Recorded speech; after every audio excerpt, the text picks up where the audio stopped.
Hi, welcome to my restaurant, the Odalisque Cafe in San Rafael. I'm Chef Jay Yinger. I think I was about 8 when I had my first cooking experience. It was Christmas morning and folks said we couldn't open presents until after breakfast. So I went downstairs and cooked the only thing I knew how at the time, French toast. Brought upstairs on lap trays, kicked the door in and said, let's open those presents. 20 years later, I found myself at Chez Panisse in Berkeley. I was bitten by the food bug. My mom was a home economics and philosophy major. I chose her profession. My sister, she's the minister. She chose Dad's profession.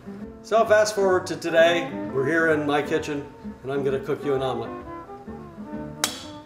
We're going to make a 3-egg omelet here.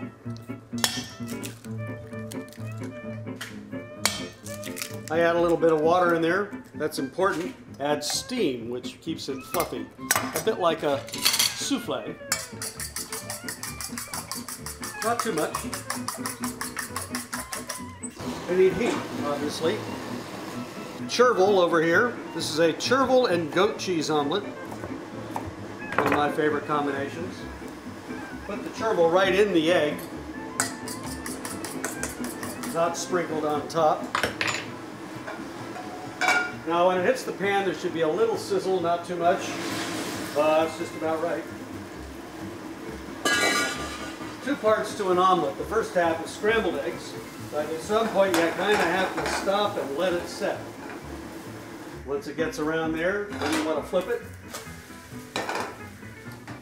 That's the fun part. I said this is a goat cheese and chervil omelet, so here's the goat cheese. We want to run it left to right. The cheese, or any of the filling, no matter what you put in there, should be perpendicular to the handle, because we're now going to take it and scoop it over 1/3 like that. It's setting up nicely. You underhand it, bring it in, and fold the other third over so it's long and thin and puffy like a souffle. So now a little salad to go with our omelet.